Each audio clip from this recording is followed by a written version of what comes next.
Welcome back, friends, to another episode of the Juicebox Podcast.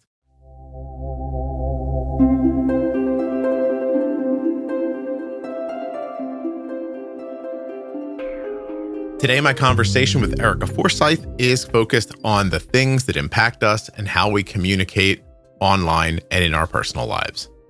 Nothing you hear on the Juicebox Podcast should be considered advice, medical or otherwise. Always consult a physician before making any changes to your healthcare plan. I know this is going to sound crazy, but Blue Circle Health is a nonprofit that's offering a totally free virtual type 1 diabetes clinical care, education, and support program for adults 18 and up. You heard me right. Free. No strings attached. Just free. Currently, if you live in Florida, Maine, Vermont, New Hampshire, Ohio, Delaware, Missouri, Alabama, Mississippi, Iowa, or Louisiana, you're eligible for Blue Circle Health right now, but they are adding states quickly in 2025. So make sure to follow them at Blue Circle Health on social media and make yourself familiar with bluecirclehealth.org. Blue Circle Health is free. It is without cost. There are no strings attached. I am not hiding anything from you. bluecirclehealth.org. You know why they had to buy an ad? No one believes it's free. Today's episode is sponsored by the Tandem Mobi system with Control-IQ Plus technology. If you are looking for the only system with auto bolus, multiple wear options, and full control from your personal iPhone, you're looking for Tandem's newest pump and algorithm. Use my link to support the podcast, tandemdiabetes.com/juicebox. Check it out. The episode you're about to enjoy was brought to you by Dexcom. The Dexcom G7, the same CGM that my daughter wears. You can learn more and get started today at my link, dexcom.com/juicebox. Erika, for the very first time, I have no idea how to start our conversation. So as you and I have been off mic for 10 minutes trying to figure out how to start it, I was like, we should just record us trying to figure it out. Which makes sense because this is a complicated and can be confusing topic. Yeah. Even in our challenge of trying to define it and identify it and give it this beautiful intro that kind of mirrors the experience that we might have as we talk about it and also the experience that you might have understanding it. So I'll just let people behind the curtain. Apparently, at some point in the past, I just texted the word transference to Erika and I said, remember this, which not valuable now in hindsight. But then when I take the moment to look at the actual definition of transference, I realize it's very specific to therapy, right? And I think that if I read the definition I have, there's a part where if I just cut it off and don't go the rest of the way, it gets us into the idea. So transference, it says here, is a psychological concept in which a person unconsciously redirects feelings, expectations, or desires from past relationships onto someone in the present. Then it says often a therapist. Now that's where we need to forget that part. So forget the often the therapist part and actually forget the transference part. I'm more interested in the idea of how we take the feelings we're having and then put them onto somebody else.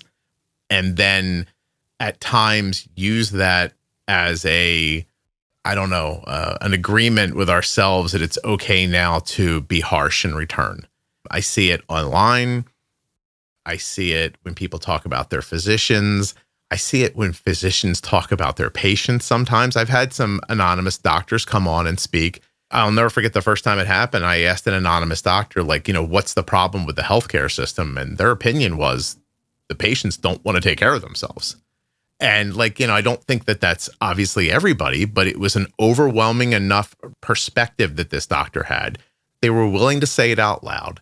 And it almost stopped them from thinking about the rest of the implications around the idea.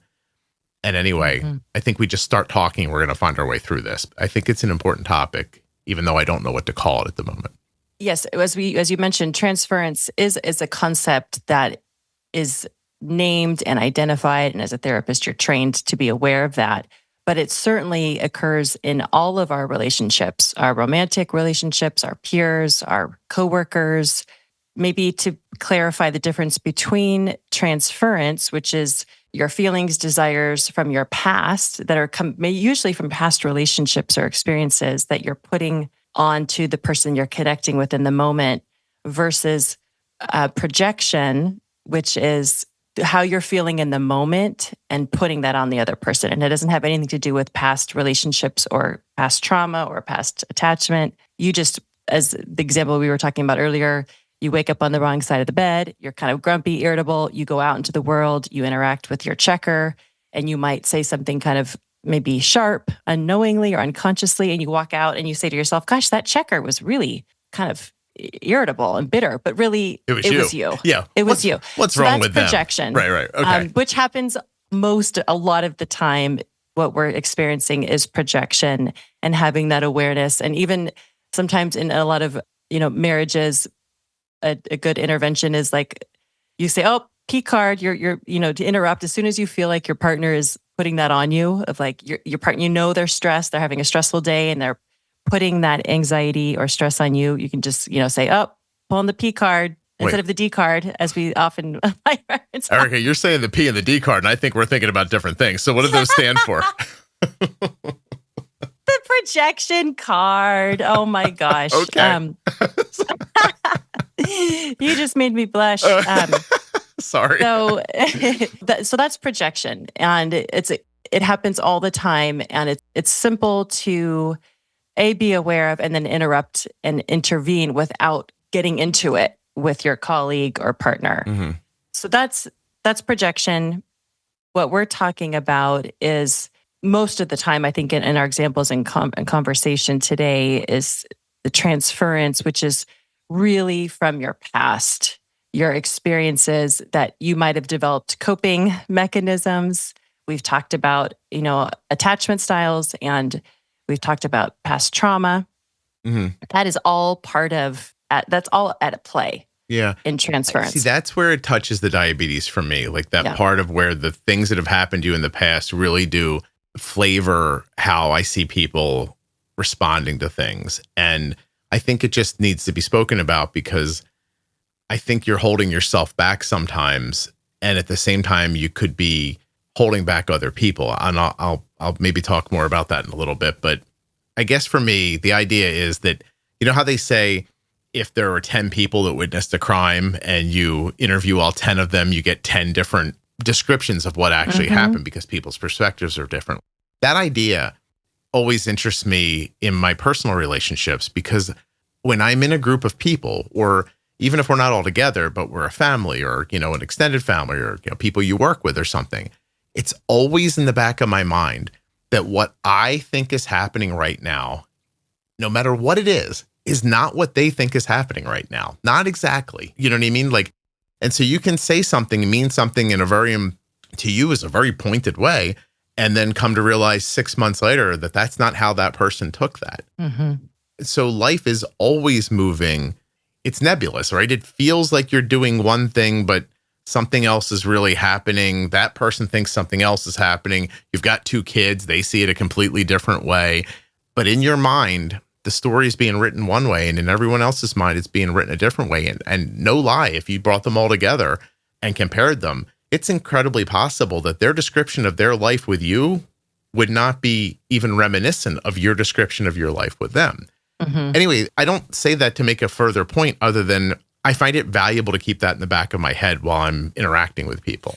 Then we go into private Facebook group situations or online places, and some simple examples that are the most obvious are if a person talks about in any way, shape, or form cutting out any food from anybody's life, someone who grew up with an eating disorder will have a very vicious response to that.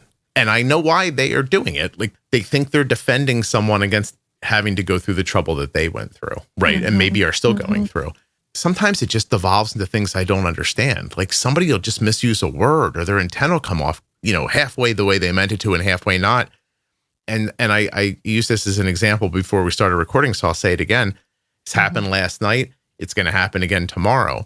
Someone in my private Facebook group is going to have a reaction to something that, no matter how many different ways I try to look at it, I do not understand what in the hell they're talking about. They're angry or upset with another person. And I've tried to read the entire thread. I've tried to read it in different tones in my head. Like, how could they have maybe interpreted these words? I can't find it, but man, they're pissed. And it feels like at that point, it feels like a street beating at that point. Like, oh my God, my hands are going. I'm not stopping until the cops get here. Like, that's how it feels. The Dexcom G7 is sponsoring this episode of the Juicebox Podcast, and it features a lightning fast 30-minute warm-up time. That's right. From the time you put on the Dexcom G7 till the time you're getting readings, 30 minutes. That's pretty great. It also has a 12-hour grace period, so you can swap your sensor when it's convenient for you. All of that on top of it being small, accurate, incredibly wearable, and light. These things, in my opinion, make the Dexcom G7 a no-brainer. The Dexcom G7 comes with way more than just this. Up to 10 people can follow you. You can use it with type 1, type 2, or gestational diabetes. It's covered by all sorts of insurances. And this might be the best part. It might be the best part. Alerts and alarms that are customizable so that you can be alerted at the levels that make sense to you. Dexcom.com/juicebox. Links in the show notes. Links at juiceboxpodcast.com to Dexcom and all the sponsors. When you use my links, you're supporting the production of the podcast and helping to keep it free and plentiful. Let's talk about the Tandem Mobi insulin pump from today's sponsor, Tandem Diabetes Care. Their newest algorithm, Control-IQ Plus technology, and the new Tandem Mobi pump offer you unique opportunities to have better control. It's the only system with auto bolus that helps with missed meals and preventing hyperglycemia. The only system with a dedicated sleep setting, and the only system with off or on body wear options. Tandem Mobi gives you more discretion, freedom, and options for how to manage your diabetes. This is their best algorithm ever, and they'd like you to check it out at tandemdiabetes.com/juicebox. When you get to my link, you're going to see integrations with Dexcom sensors and a ton of other information that's going to help you learn about Tandem's tiny pump that's big on control. tandemdiabetes.com/juicebox. The Tandem Mobi system is available for people ages 2 and up who want an automated delivery system to help them sleep better, wake up in range, and address high blood sugars with auto bolus. Mm-hmm. Yes. And oftentimes those things might occur when we're responding way too quickly. We're reacting, right? And not responding. And we don't know, nor maybe is that person aware of how they were feeling from the day. Yeah. And then we don't know what that person's history is. And they were maybe reminded. Oftentimes someone might say or do something that reminds you of perhaps a parent or a past romantic relationship. And your body, because of how our nervous system works, you're trained, and perhaps that's how you survived. We've talked a lot about this in our resilience series. In order to survive, you had all these adaptive skills, and maybe it was to come out with your hands up, and your mouth going. And then soon along the lines, you realize maybe these are now maladaptive, but they kept you alive for so long. So that's part of trauma, but then it's also transference in that moment if that's what's happening. Obviously, we don't know if that was happening for this person. But oftentimes pausing and thinking, gosh, I really want to, rip into this person, either verbally or on Facebook. Like, what is that? What is happening within me that I want to do that? Is that because I'm tired and stressed? Maybe. Is that because this person is reminding me of my mother and this is how I responded to her? Or does this person are they really saying something harsh, but I want to say I'm going to respond in a maybe more clear way? Do you have any idea how many times when somebody is actually saying something that I look at and I go, okay, I see how that's harsh. And I'll respond back to them like, if you could just be a little kinder here. And they're like, kinder? What are you talking about? I'm like, wait, you weren't doing that on purpose? Somebody asked me recently online. I did a Q&A the other night, which I do a lot of times. And someone just asked me why or how am I like so good at moderating the group? Their opinion. Like, well, how do you do this? Why are you so good at it? How come it seems easy while you're doing it? Why aren't you pissed right now? Like that kind of vibe. And a couple of things. So first of all, I'm older. So I grew up when people actually spoke to each other. You don't text JK to somebody if you want to tell them you're just joking. I grew up in a world where, like, if I wanted to talk to my grandmother when I was 10, I had to get on the phone with her and talk to her. And then when I got there and we saw her, there was nothing to do. So we spoke to each other. Right. Like, you didn't like just run off and do a thing. People all the time are like, I'm so anxious. Like, I feel like I can't get anything accomplished. You feel like there's a million things to do. That's the like the crux of the problem is that today there's so much to do, but back then I didn't have anything to do, Erika. So we talked to each other, right? And so I know how to speak to people. And then I know how to hear something that I don't like and then have to respond back into that person's face, not like, oh yeah, well you like, it's not like it's easier to type it out. And people will say that like, oh, they're keyboard warriors, which I think is an easy excuse because I still don't think they think they're being shitty. When the person said, how do you do this? I said, I always assume if someone's making me upset that I've misunderstood them. And even if I haven't, that assumption keeps me out of an argument. That's it. I always think there's no way they meant to make me upset. Now, there are some people who do mean to make me upset, but they're very, very much so fewer and more far between than you imagine. Most people are not trying to piss you off. They're not trying to stick a finger in your eye. They're just saying a thing. Their communication's not great. Their wording wasn't right. Maybe they just missed a comma and it just threw off the whole thing for you. You know what I mean? But like, that's how I do it. My assumption is no one is trying to purposefully make me upset. And if I feel like that, I should just try to clarify, because in the clarification process, they often learn that you didn't understand what they were saying. And then you just kind of get it back over. Now, ask me if I can do that in my personal life. No, not so much. It's not that easy. But I'm very good at it online. I mean, I grew up in a time when, like I said, not only did you have to speak to people, but once the internet became a thing, it was all long form conversations, all forums and people telling stories and responding back thoughtfully and editing their thoughts. Like, now it's just, you know what I mean? Like it's 5 emojis can mean like, 20, a paragraph. Right. And that's it. Like, and I do think that the world is moving so quickly at this point that everything's a hot take at this point. You know what I mean? I don't know. Yes. Yeah. We're moving too quickly, reacting all the time without pausing. And you have learned and trained yourself, and yes, online to pause, assume the best case scenario in how that person is communicating. And and then if you don't understand, you're seeking for clarification. I'm sorry, what did you mean? And listen, I've done it in the past, and they're like, they think you're being sarcastic. There are people who, if you're being kind to them, assume you're fucking with them because they are so unaccustomed to somebody being kind to them. Do you know what I'm talking about? I've observed. Okay. Yes. Yeah. No. You come back and say, hey, look, I'm really sorry. Or like you have this long conversation at the end, you say, I hope you have a great day. And they're like, what's that mean? And I'm like, I meant, I hope you have a great day. But I really meant that. And they can't even, like, sometimes they can't even absorb that. They think you must be screwing with them if you're telling them have a great day at the end. I'm like, my God, like, are you hearing sarcasm where it doesn't exist? That's horrible. And that's what I see sometimes. People think, oh, I know what they meant by that. But I'm going to tell you a secret. They don't know what they meant by that. So I'm pretty sure you don't know. Nobody's that thoughtful anymore when they're conversating like that. Like some people are, but yes. But often you're saying the first thing, you're doing it with your thumbs, you're doing it while you're cooking. When I did that Q&A that came up with that question, I was doing a Q&A on this keyboard, on that monitor, while on this keyboard and this monitor, I was doing something else. And no lie, I had a football game on while I was doing it. And I still go to sleep thinking I wasted some of my life today.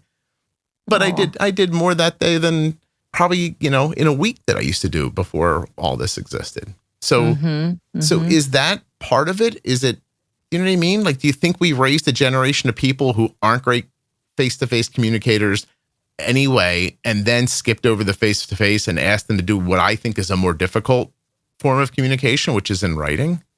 Oh boy, that's probably part of it, right? With the development and rapid growth of online communication and social media. But even before that, transference still existed.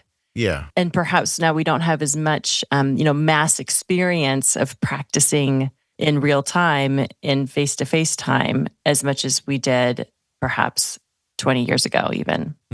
I was wondering if it would be interesting to talk about or give examples of how transference might play out. I know we want to hold it in the context of diabetes, but I just have these 3 examples that I think could be interesting to talk about. Please. Okay.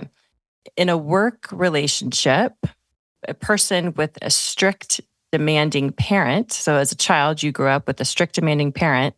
Now you're in a work environment. You might assume that your supervisor or manager will always find fault in your work, even when you're receiving that positive feedback. So it's kind of a way to think about like your lens. So that's how you're placing, right, your past experience of having a really strict, demanding parent. You're now redirecting that experience and the feelings you had towards your parent, towards your supervisor or manager. That no matter what they say, even if they're like, great job today, or like, have a good day, right? Or like, you really did great in that presentation. All you're really assuming or thinking is that they're always finding fault. The other idea, you might idealize a mentor, attribute wisdom or perfection to them that might not align with reality. You don't even want to think about, you want to avoid thinking about any criticism, and you're just always looking up to this, your mentor, manager, supervisor, and that might not align with actually what's happening. So it's, go ahead. Yeah. So is it as simple as if I have like an overbearing endocrinologist as a kid, I might not feel warmly towards doctors for the rest of the way? Or if my parents are a little too maybe involved and don't give me enough autonomy, that I'm just going to grow up like being like, oh, like, I don't know what to do. Like, like, is it always that simple? Do people ever pivot from these things? Oh, yeah. I think you can't, certainly you can pivot, but part of it is that awareness. I think with the endocrinologist example, having perhaps the not ideal relationship with your endo as a child, you might, this is kind of a direct, right, redirection of your feeling towards any other future doctor, assuming they don't have your best interest or they don't really get you because that was your experience as a child. That is for sure transference. The parent example, if you then kind of grew up feeling like they were kind of managing and you were ready to take some independence, but they wouldn't allow it. As an adult, if you were to then be in a relationship with someone, the transference would look like your partner suggesting, maybe you should pre-bolus right now. And if you reacted really in the way that maybe your parents, how you reacted to your parents as a child, but perhaps most of the time your partner is really supportive, but that one or two times, randomly they make a suggestion and you respond in a really reactive way, that could be, again, this is just, this might not be all the time, but that would be, you're transferring your feelings towards your parents, towards your partner when they're trying to be helpful.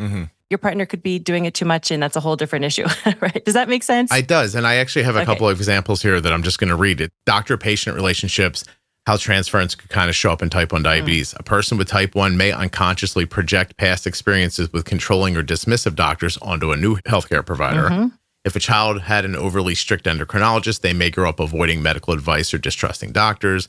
And then it says, conversely, if they had a nurturing doctor, I do feel like I see this a lot, they might seek excessive validation from new healthcare providers. So if you had like some great doctor growing up that was super over nurturing, then you're always mad at the next one because they're not living up to this expectation, right? And then you hear people say, oh, my doctor sucks. And I'm like, oh, do they suck? Or in the end, I just don't know that when you're judging someone else, you shouldn't be just very much thinking about who you are in the scenario as well. Like, and I'm not talking about outlier stuff, like people who are just really genuinely terrible people. Obviously, I'm not trying to find a reason for that to be okay. But when you're just having these sort of things, parental transfer and burnout, if a child with type 1 had overprotective parents, they may struggle with independence as adults, feeling guilty or anxious when making their own diabetes decisions. That I didn't imagine. But so if somebody had always been doing it for you, then when you go to do it, you're always going to be wondering, am I doing this right? Am I doing it as well as they used to do it? Am I letting down the effort that they put into me even? Like, that's crazy, right? But geez. Yes.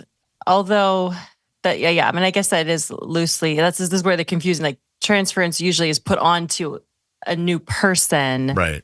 But I guess you're kind of then... They almost put it onto yourself. Onto yourself. Yeah. Right. Yeah. And again, not using the word transference. Right. As defined. Some adults with type 1 unconsciously recreate their childhood caregiver dynamic with partners. You like to expect their partner to help them. And then if their partner doesn't want to, it could cause a strain. I've seen that before too, where, people are just like, well, I didn't get the response back from my partner that I deserve. And I'm like, oh gosh, like they've probably got a whole little like origin story too that might have stopped them from being able to do that for you. You know what I mean? Like it's back to what I'm saying. Like everybody's got a different perspective, but in the end, we all give our opinion of what happened at the traffic accident, and that's the one we're going to hold to. It's how it felt to us, you know? So right. And in that partner example, I'm going to try and describe it not as a therapist. Like in therapy, we'd call that counter transference. If the partner's like, well, I don't want to help or support this person because I was never validated enough or received gratitude because I used to help my kid's sister all the time growing up. You know, I don't like that partner, as you were saying, that partner might have a story about why they are scared or fearful or don't want to, whatever the reason is. And then having that awareness to communicate that would be the next step. Exactly. So what I see that always like baffles me, but it doesn't once you start going through this, I guess, is like somebody will be very like supported by somebody in a post, right? And someone, you know, it doesn't happen a lot. I have to say the group's really good, but once in a while you'll get somebody that comes through. It's just like, you know, you're being weak, or, you know, why do you need these people to tell you that you're doing okay? Or like, I'm like, oh, you're asking the wrong question. The question should be, why don't I see this kindness as what it is? Like, why am I offended by people being kind to each other? Or vice versa, by the way, when you see somebody be honest and straightforward about something, but not cruel, how come very often I see people, they'll tell me that person's not being nice. And I'm like, no, they're not being unkind. They're just being direct. They're not looking at you first and going, oh, I hope you're okay. And like, they're not doing the voice and like the eyes and everything. They're just saying, hey, look, here's the answer to the question. Like, what are you being so harsh for? I'm like, they're not being harsh. It's not even critical. Like I and people who are like me and have this position, I think if you're doing it well, you really do have to remove yourself from all the opinions while you're moderating. Because I have found myself more often than you might count defending something that in my personal life, I'd be like, I would never get behind this. Like, but in the realm of we're all going to get treated equally and all of our ideas are valid, and as long as we're being kind, it's okay to say what you're going to say. There are times people say stuff and I'm like, I don't personally agree with that at all, but they're not doing anything wrong by the way they're presenting it. You're flipping out, and somehow you've put yourself in a position where you get to think you're right and they're wrong. And I don't know another way to put this other than like wrapping it around virtue signaling, which is something you see online a lot. Like people will just say the thing that they think nobody else can argue with, and it's obvious that it's right, and that they want to be associated with this so badly. And then they see somebody else who just says something like, let's be less obtuse for a minute, Erika. Okay. It's incredibly possible that some people had problems from the COVID vaccine. Okay. Yeah. It's possible. I'm not saying it is, that it absolutely happened. It happened to 1 million people. I'm just saying it's possible. And if someone brings it up, I'm weirded out by people going like, we can't talk about that. I'm like, I mean, I don't understand that exactly. Like, you know, maybe they'll end up being wrong and we'll talk it through and you'll find out they were wrong. It's possible, but like, it's so strange to just say, no, I'm on the side of right. I'm on the side of good. And so anything you say that goes against that is bad. I'm obviously good. I win, you lose. You're being mean. I'm being great. I don't know that that's true because we haven't had the conversation yet. Like that is a specific example is something I've been living through for 3 years moderating this group. Continuing down paths of difficult discussions. There's a no religion, no politics rule in the group. But from my perspective, if you come on and say, I'm so grateful to God that my family is getting through this, I don't think that's religious. I just think that's you just saying, I'm grateful to God. If you don't believe in God, just don't comment. Don't come in and be like, there's no religious conversation. I mean, I'm not a religious conversation. The guy's just grateful. And I'm like, why are you so upset that he is grateful to God? Let's just say there's no God. Who cares? Let's say there is a God. Who cares? Like, I don't understand why everyone always plants a flag so firmly somewhere and decides you're wrong, I'm right. And because I'm right and you're so obviously wrong, I'm allowed to just open up a fire hose of shit on you and I don't have to stop. Like, I don't understand. Like, you don't know that that there are plenty of people in the world who think you're wrong and they're right? Like, is that not obvious? So in that example, I would encourage all of us to say, wow, I'm having a really strong reaction to this person being grateful to God. Mm-hmm. And I'm going to think, gosh, does this remind me of somebody? Am I responding to a conversation I've had or an experience with a priest or a family or a church? Or am I just having a really hard day? Or there are probably multiple things you could consider, but just noticing when you're having that really strong reaction or intense response related to something in the present moment.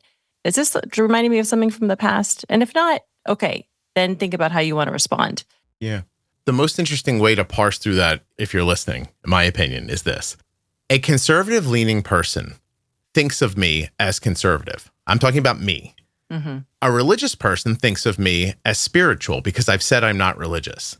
A not religious person believes me to be a pagan because so I am... You're neutral. I'm so neutral that you agree with me, and so you put me on your team. Or if you disagree with me, you put me on the opposite team. It happens constantly. I've had people online rant about he's Joe Rogan. And I'm like, I don't really fit into that category. I also don't know that Joe Rogan fits into the Joe Rogan category. I don't think any of us fit into the category that you're putting us in. Do you know what I mean? Yes. I always say people you trust me, you don't know how I think about this. The election just went by. Liberal people definitely think I would paint my hair like the rainbow. And they definitely think that. And I'm also not telling you I wouldn't. I'm just saying they're super sure about it. They're just as sure as the conservative people who believe that I know that those hippie liberals are ruining everything. It's fascinating what ends up happening when you be put in this position. But at the same time, if you're moderating something and I come in and I say, hey, look, they're not saying anything bad here. Immediately, that person believes that I'm on their team. I'm sticking up for them. I can't believe this is what you think. I've taken you to be like this. You should just take me to be neutral and to believe that I'm good with whatever you think. I couldn't possibly care less what you think. I'm just trying to keep the conversation going so you all can realize that you've all got diabetes and it sucks. And you have a lot that you could help each other with as long as we can sit here and talk about it. I don't care if a pangolin ate a bat or if it got out of a lab. I don't care if Dr. Fauci is a great guy or if he's horrible. It doesn't matter to me. I also can't prove it, and I don't even have the time to worry about it. Mm-hmm. I just want you all to keep talking so that you realize that you have these experiences around diabetes and insulin and burnout and doctors and all the other shit, the real shit you're actually struggling with every day, and you could help each other. So why don't we stop arguing about whether or not Mark Zuckerberg, blah, blah, blah, because I don't know him. Okay. Elon did a Nazi salute. Did he? I don't know. Maybe he did. Maybe he didn't. I don't know. You know who knows? Him. He just told you it's one. Do you believe him? No? Well, then I don't know what the one, we're going to keep I'm crazy from this. You're going to keep digging through it you can't prove for the rest of your life. Here's what we can prove. That lady knows how to pre-bolus, and that one over there knows how to set up a Tandem really well, and that lady knows how to use Omnipod 5. Those are the things you should be talking about with each other. And if one of us uses a word that makes you upset, do what Erika just said. Just stop and say to yourself, why am I having such a harsh reaction to this? I know how hard this sounds to some people, and to other people, it's obvious and common sense. If you see something you disagree with, scroll past it. Yeah. All done. That's it. It's super simple. Is this why I brought this up? Is this just frustration about me moderating a Facebook group? Oh my gosh, maybe. Sorry. But what you have, and I'm noticing your experience is that you've created a very safe space, right? And oftentimes that happens in a therapy room, right? Where you've created safety and the client typically might assume that the therapist is aligned with their perspective. And that's not right or wrong. That's just the feeling of safety that has been experienced. And that's great. I've spoken to a therapist in my life, and I 100% thought I agreed with everything, and he agreed with me. And I'm sure he was like, this guy's an asshole. Yeah, probably. No. Right, exactly. I swear to you, I just want you all to realize That group is there for that. That safety is important. But it's important also to remember that the fragile amongst us that think of safety as one thing, and the people amongst us who have really harsh opinions and are very pointed and don't mince their words, they need safety too. Mm-hmm. Everyone needs that safety. Yeah. It doesn't matter what their perspective is or how they speak. Like, that's the thing you're missing in today's political landscape, in social media and everything else, that everyone has that position. And in their heart, they believe that if you don't let them speak, you're the oppressor. And it doesn't matter if you're like, you know, a hippie, you could still be oppressing somebody. And it doesn't matter if you're screaming and yelling about God, you could still be oppressing somebody. And to bring it back into this, if you come in and start ranting and raving about low carb eating, you're oppressing somebody. And if you're yelling about, I had this cupcake and I put a waffle on top of it and syrup, and guess what? I bolused for it. Someone feels oppressed by that. And they're not really oppressed. It's an overuse of the word, but someone feels like their thing is being ignored. And their needs and their desires and their wants and their hopes and their dreams are being ignored. And what I'm saying is, none of you have the power to even do that to each other. Like, just be kind. Mm-hmm. You know, if you have an opinion about something, there's a way to write out the sentence where you get your criticism across without it feeling like a criticism, where you get your point across in a way that could actually make somebody think like, oh, that they might have a point there. You know, like, because yelling and ranting or, you know, running around acting crazy on all sides of this spectrum, I'm literally not sticking up for one person's political views or views about eating. I really couldn't possibly care less how you eat or what you love, or I just don't care. But everyone's going to feel like the people who aren't agreeing with them are against them. And I think there's a way to not agree, but not to leave the person feeling like you're against them. I hope that makes sense. Yes. Yeah. And That's I think as we're still talking, I guess, about the Facebook group, if you're noticing that you're having a really strong emotional response to the comment, not only checking yourself and wondering, is this triggering something from the past? And then if you still want to write something, you could even build in some awareness and lead with, gosh, I notice I'm feeling really strongly frustrated or concerned or angry by your comment. This is how I'm feeling. I mean, that's not going to, quote, fix it all, but you're demonstrating and practicing for yourself some awareness of why you're feeling that way. And you be a little vulnerable too. That helps people. Like, that's the other thing that the person asked me about, like, how do you do this? And I said, well, I'm going to give a secret away here a little bit, but I always put myself in a reasonably subservient position in the conversation, because I don't think that most people don't want to be lorded over. And some of those people who don't want that have a very bad reaction to it. And the people who, if I put myself subserviently in the back and forth, the kinder people don't lord that over you anyway. They just see you as kind. And so, like, it's a way to not trigger people. And I really should say this, because now I realized how it kind of sounds. 99.9% of the people in that group are lovely. I do believe we're still talking about the fringes. Yeah. You know, the people who are going nuts in one way or the other, or angry, or whatever they're doing, doesn't really matter. But the reason why it's important and why it needs to be spoken about, even though it feels like it's just a few people, because it really is just a few people, is because it gives the feeling that it's everywhere.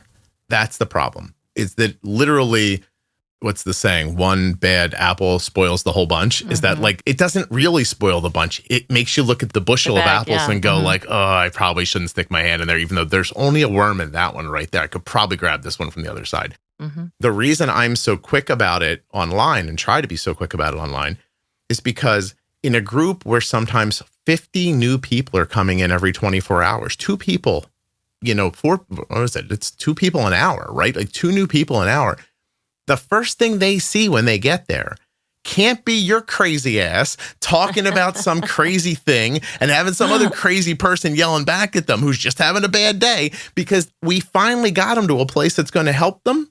Finally got them here. And you want the first thing they see is for you to be ranting and raving about something, because they're going to leave. They're going to think, oh yeah, this is what I know about Facebook. Somebody told me this was a good group, but obviously it doesn't. What they're not going to know is that 120 other posts from that day weren't anything like that. And that, Erika, which is outside of your expertise and maybe outside of mine to some degree, has a lot to do with the algorithm. The algorithm knows what pisses you off and it shows it to you. And so even if it's your first... crazy, by the way. I keep saying this recently, but how many... Have you had anybody tell you yet? Maybe you can't tell me. In practice, my algorithm knew I was gay before I did. Have you ever heard anybody say that? That's a thing that's happening more and more. Like I look back now and I go, oh my God, my algorithm's been trying to tell me I'm a lesbian for 9 months. I didn't realize it. Because it's feeding me what I'm looking for. If you're a person who lingers, you don't even have to like conflict. The pause, If you linger on it a little bit or click or find yourself reading it or scroll up and down once or twice to show that you're going through it, then you join a new Facebook group. And here's 120 new posts today. 1,000% of them are about like taking good care of yourself or celebrating how things are going or how I got my standard deviation down or something like that. But instead it goes, hey, here's one where a lady's yelling at a guy for blah, blah, blah. You love it when people yell at each other. And then you think, oh yeah, look, this place is exactly like the internet is. And so we put up so many posts every day of people celebrating or people showing you what worked for them or answering questions that everybody has. The algorithm will not serve those posts to people. They won't. You have to go find them. But if I go on, we did a thing recently. I put up a post and I said, hey, everybody, listen, I've been trying to get the word out about, I was doing a giveaway. I was trying to give away a spot to camp to kids. And I was like, so the first paragraph of this post, I started a fight. I said, hey, what do you think of tipping culture? Isn't it crazy that we're being asked to tip for things and blah, blah, blah? I've got a new rule. If I'm standing up, you don't get tipped. Like blah, blah, like that kind of thing. Like meaning like, I just ordering at the counter. Yeah. So I put a little post together and then right under that, I say, hey, listen, everybody, I don't really care about this. I'm just trying to make the algorithm serve this post to people. I'm trying to do a giveaway. Here's the giveaway information below. But do me a favor. Go down in the comments and argue about tipping. Holy crap. That post got served to people for a solid week. It got seen by 80% of the people that were in the group. Have you ever heard the phrase, I'd give my left nut? I'd give my left nut for some of my posts to be seen by 80% of the people in the group. And then, you know what? I was like, this is just what I'll do now. I'll put a fake argument at the top of each one and blah, blah, blah. Except, you know what happened? A handful of people who were servers were really fucking pissed about it. So I was like, oh God. Oh. You can't get around the algorithm and still be kind. I saw the puppy post. Did you get more views with the puppy? Not as much as I've gotten with like people complaining. Arguing. Ugh. Yeah. You could use sexuality, but I'm not going to do that. But you see a lot of even companies are doing that now, like device companies. Like, I mean, they pump out, because they're always asking people, right? Like, hey, send in your pictures of you with your device. But, when you see a lot of posts in the summertime when people send in their pictures with their device and that just, the algorithm's like, oh, look, there's a person whose skin isn't completely covered. They shove that content forward more. So, maybe I could get abs and try it. I don't know, but I think that's going to take a while. You know what I mean? I don't know. Listen, is there a wrap up here for people? Because I started off by just thinking, you guys have this feeling inside and you're putting it on other people. Like that's just how it's how it felt to me. And you're stopping yourself from enjoying life or getting answers or meeting friends or making a safe place for yourself or finding a community or building yourself a digital home or whatever it is you're trying to do. Like when you're out there arguing with people, this is what's going on behind the scenes. And you're making one lovely podcaster who's in charge of all of it out of his fucking mind. So please stop. He can't take it much longer. I can take it, Erika, but So you're strong. I'm fine. I think we're all human. We all are. It's all human nature, right? Yeah. And we all are responding and reacting from our past experiences. And the more we can bring awareness to that, I think, the more beautiful experience we can have. But it's hard. It's a hard journey. If I had one piece of advice, I'd just tell people, put yourself in my position. Make it your goal to create a place where everybody is welcome and everybody's there to help each other. And if you have that as your North Star, then the rest of it just kind of comes. Like, even when people ask about, like, why do you think the podcast is so popular? But it's simple. Like, I just get up every morning and I think, like, I wonder what these people need. And then I just try to imagine what that is and give it to them. And, like, if you had that thought when you were dealing with people, like, what does this person need right now? And just did that, you'd get back the thing you need without trying. But that's some hippy dippy shit, so you're probably not going to believe me. But, like, the truth is that the podcast has helped me way more than it's helped you if you're listening. And I got that by doing nice things for other people. I think there's a parable in the Bible about it even, but I wouldn't know because I'm a pagan, unless you really like me, and then I'm very spiritual and I might have read about it. And I don't think your therapist thought you were a jerk, for the record.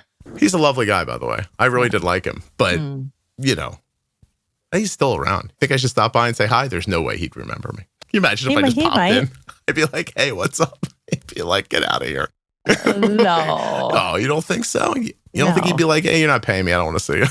No, I think it'd be nice to see clients like, I don't know how long ago you went, but I think it's always nice to hear from them, 1, 5, 10 years later, 20, I don't know. You think I just opened the door and he'd be like, oh my God, you never murdered anybody? That's awesome. Erika, being really super serious for a second, and then I'll let you go. What do you think, if it just stream of consciousness, how do you think you can best approach talking to people online in a community setting, understanding that people are very stressed, a lot of them. Some of them might feel euphoric, like they figured something out. They might proselytize. Like given all the things that might happen in that space, like, what do you think your best plan of, attack is for becoming part of a community? It's a question I'm just asking off the top of my head. So if you don't have an answer, I understand. My plan to be a part of a community like the Facebook group. How do I enter into that space and have the most success? Before either reading or posting, checking in with how you're feeling, right? Are you scrolling while you're cooking? Are you just checking in right in the moment before you open it up to read or post? Take a beat. And I know this is hard to do. I don't do it all the time. Like, it is hard to do, right? Like, it's just habit. We're sitting there doing whatever and we're scrolling. It's just like, am I ready for this? Do I want this? How am I feeling right now? Go from there. And then if you're noticing irritation or even sadness, a lot of times we hop on and maybe the stories we're reading are too intense for how you're feeling in that moment. That's okay. That doesn't mean what people are sharing is wrong. It's just, it's too hard for you in that moment of time. So maybe put it down and say, gosh, this is really triggering. And it's truly triggering, right? Like, if you are feeling that sadness, it's okay. Allow that to come. Or if you're feeling neutral and you want to chime in, check in with how you're responding. So it's just kind of a really awareness of how you are in that moment. How are you feeling as you're reading or posting? And noticing, is this coming from how I'm feeling right now? Is it present feeling, or is this triggering a past feeling or experience? Yeah. Those 3 things. Hard to do all the time, but that's what I would do. For me, and I've brought it up a number of times in the podcast, I probably haven't talked about it in a long time. It's the college commencement speech called This is Water that I read like probably about once a year or listen to once a year if I can find the recording on YouTube. It just helps me to think about something very simply. And I'll bastardize a lot of what the author said, but I just try this. If someone zooms past me on the road and they're driving crazy, I try to think to myself, they must have a really good reason for doing that. They probably don't, Erika. They're probably just assholes, okay? I like to think they really got a shit and they're trying to get to a Burger King on the corner. I like to think that their kid's at home in trouble and they're racing home to help them. Because it doesn't do me any good to imagine that they're bad people and that they don't care about me and that they're going to kill somebody. It just makes me upset. And giving them the benefit of the doubt is maybe the most holistic, lovely thing that I can do for myself. And in the course of doing that, I get more out of life.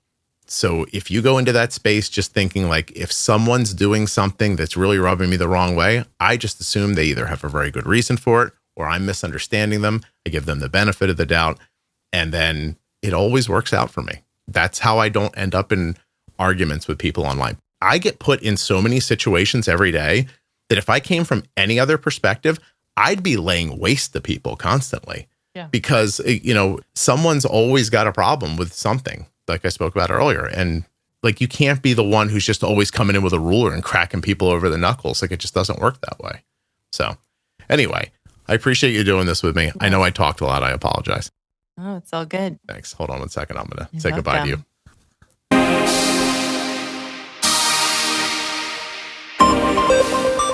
Today's episode of the Juicebox Podcast was sponsored by the new Tandem Mobi system and Control-IQ Plus technology. Learn more and get started today at tandemdiabetes.com/juicebox. Check it out. Dexcom sponsored this episode of the Juicebox Podcast. Learn more about the Dexcom G7 at my link, dexcom.com/juicebox. Earlier, you heard me talking about Blue Circle Health, the free virtual type 1 diabetes care, education, and support program for adults. And I know it sounds too good to be true, but I swear it's free. Thanks to funding from a big T1D philanthropy group, Blue Circle Health doesn't bill your insurance or charge you a cent. In other words, it's free. They can help you with things like carb counting, insurance navigation, diabetes technology, insulin adjustments, peer support, prescription assistance, and much more. So if you're tired of waiting 9 months to get in with your endo or your educator, you can get an appointment with their team within 1 to 2 weeks. This program is showing what T1D care can and should look like. Currently, if you live in Florida, Maine, Vermont, New Hampshire, Ohio, Delaware, Missouri, Alabama, Mississippi, Iowa, or Louisiana, if you live in one of those states, go to bluecirclehealth.org to sign up today. The link is in the show notes. And please help me to spread the word. Blue Circle Health had to buy an ad because people don't believe that it's free. But it is. They're trying to give you free care. If you live in Florida, Maine, Vermont, Ohio, Delaware, Alabama, and Missouri, it's ready to go right now. And like I said, they're adding states so quickly in 2025 that you want to follow them on social media at Blue Circle Health. And you can also keep checking bluecirclehealth.org to see when your free care is available to you. Thank you so much for listening. I'll be back very soon with another episode of the Juicebox Podcast. If you're not already subscribed or following the podcast in your favorite audio app like Spotify or Apple Podcasts, please do that now. Seriously, just to hit follow or subscribe will really help the show. If you go a little further in Apple Podcasts and set it up so that it downloads all new episodes, I'll be your best friend. And if you leave a 5-star review, I'll probably send you a Christmas card. Would you like a Christmas card? The Diabetes Variables series from the Juicebox Podcast goes over all the little things that affect your diabetes that you might not think about. From travel and exercise to hydration and even trampolines. Juiceboxpodcast.com. Go up in the menu and click on Diabetes Variables. The episode you just heard was professionally edited by Wrong Way Recording. WrongWayRecording.com.